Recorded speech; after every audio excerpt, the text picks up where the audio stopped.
Bienvenidos jóvenes al silogismo categórico. Decimos que silogismo categórico es un tipo especial de razonamiento deductivo.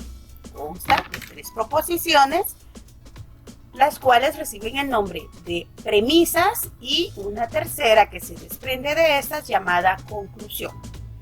Dentro de este también podemos mencionar que intervienen 3 términos. Término medio.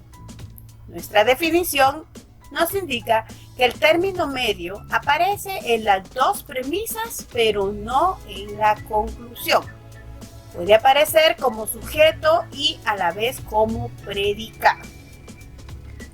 El término menor, este indica que aparece en la conclusión como sujeto y en una de las premisas. Más adelante veremos en cuál de las 2 premisas debe aparecer dicho término.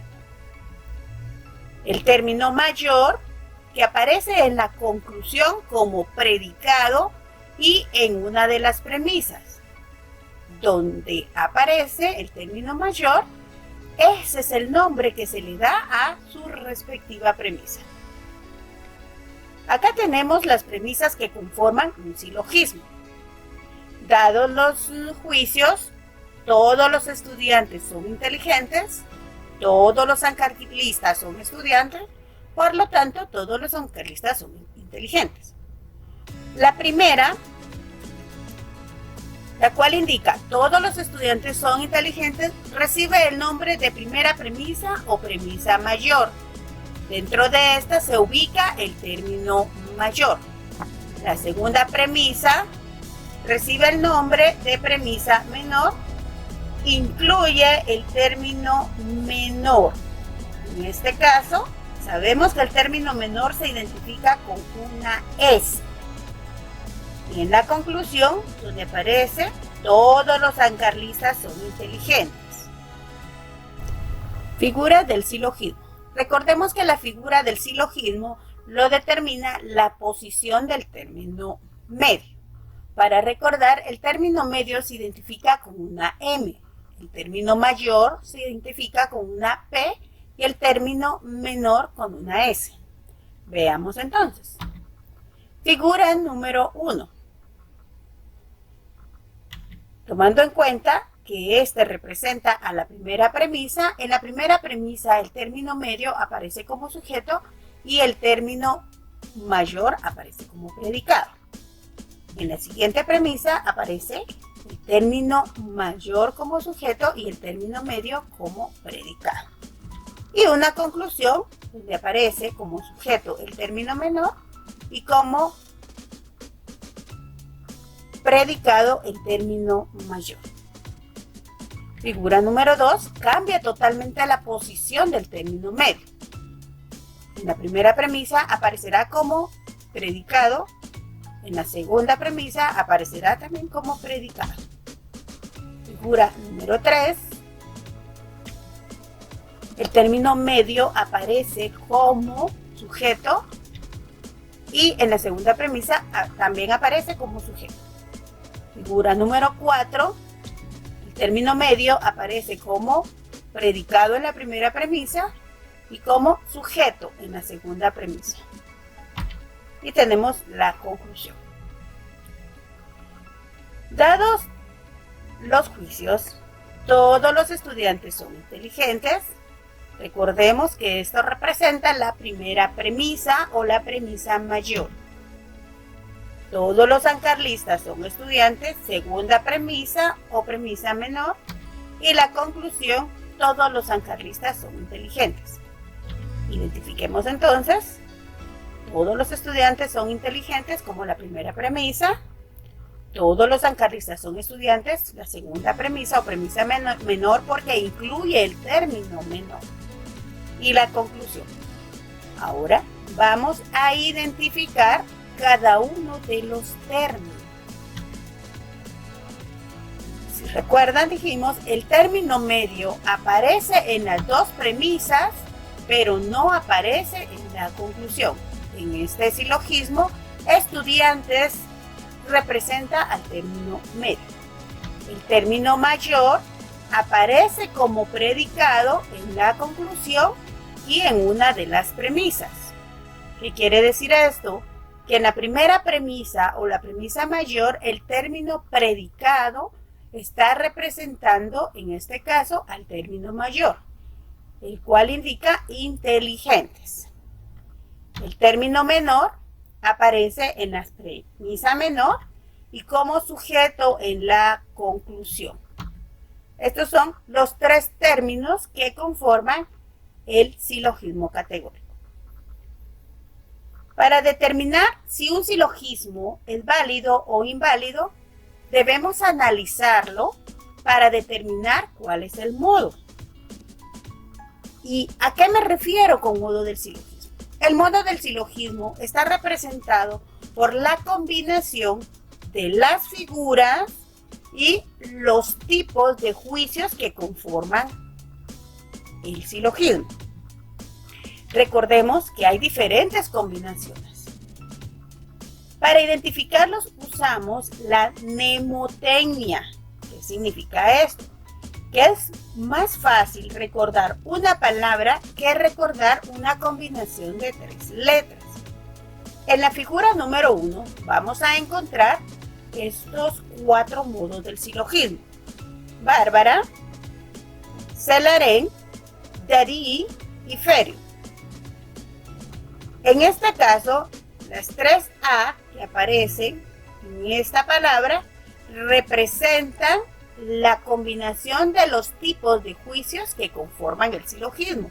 Por ejemplo, la primera A es el tipo de juicio, que en este caso indica la premisa mayor. La segunda A, la premisa menor y la conclusión. De la misma manera acá, en un silogismo con figura 1, premisa mayor tipo E, premisa menor tipo A y conclusión E, estará identificado como Celarén. En la figura 2 nos damos cuenta que hay diferentes combinaciones. La diferencia en algunas combinaciones donde se repiten los tipos será únicamente la figura.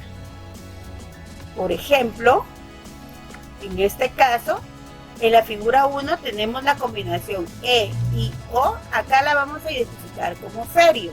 Y en la figura 2 tenemos E y O, lo vamos a identificar como Festino. Y en la figura 3 también tenemos nuevamente una combinación E y O, identificada como Feris. Acá están las 4 figuras. Recordemos, el modo del silogismo está compuesto por la combinación de los diferentes tipos de juicio que integran el silogismo y la figura. La figura está determinada por la posición del término medio. Entonces, ¿cómo voy a identificar los modos del silogismo? Aplicando las 8 reglas que nos va a permitir determinar si un silogismo es válido o inválido. En este caso, tenemos la regla número 1, la cual nos indica que todo silogismo consta de 3 términos. Estos términos son término medio, término mayor y término menor. Regla número 2. El término medio dice no debe figurar en la conclusión. Sabemos que solo aparece o solo debe aparecer en las 2 premisas. La regla número 3, el término medio debe ser distribuido o tomado en toda su extensión por lo menos una vez. Esta regla se basa en la extensión de cada una de las clases. En este caso está representando al concepto del término medio. Recordemos la simbolización que manejamos en cada uno de los juicios. Por ejemplo, el tipo A indica que distribuye su término sujeto, pero indistribuye su predicado. Esta va a ser la base para analizar e identificar la distribución o la extensión de cada uno de los juicios que conforman, en este caso, a cada una de las premisas. Regla número 4 dice: ningún término puede estar tomado en toda su extensión a la conclusión si no lo está en la premisa respectiva. Esto indica que todo el término de la conclusión, sea el término menor o el término mayor, al estar tomado en toda su extensión o al estar distribuido en la conclusión, tiene que estar distribuido en su premisa respectiva. Continuamos. La regla número 5. De dos premisas negativas no puede obtenerse válida conclusión. Por ejemplo, si la premisa número 1 o la premisa mayor es un tipo E y la segunda premisa o premisa mayor es un tipo O, desde este momento sabemos que el silogismo es inválido, porque infringe la regla número 5. De dos premisas negativas no puede obtenerse una conclusión. Regla número 6. De dos premisas particulares no puede obtenerse una conclusión válida. Esto indica que si el tipo de la primera premisa es I y la segunda premisa es O viceversa, desde ahí ya determinamos que es un silogismo inválido. Pero eso no quiere decir que no debemos analizar todas las reglas. Debemos analizarlas para determinar cuáles son las reglas que infringe y así poder demostrar que es un silogismo inválido. Regla número 7. Dadas dos premisas afirmativas, la conclusión debe ser afirmativa. Tengo dos premisas, por ejemplo, A, la conclusión debe ser afirmativa. Tengo premisas I, la conclusión debe ser afirmativa. O una combinación A-I, o la combinación I-A, la conclusión debe ser afirmativa. Caso contrario, sabemos que está infringiendo esta regla. Y por último, la regla número 8. La conclusión sigue la parte más débil. ¿Qué quiere decir esto? Se entiende por parte más débil una premisa que en este caso, comparada con la universal, es particular. Y una premisa que comparada con lo afirmativo tiende a ser lo negativo. O sea, entiéndase por débil lo particular con relación a lo universal y lo negativo con relación a lo afirmativo.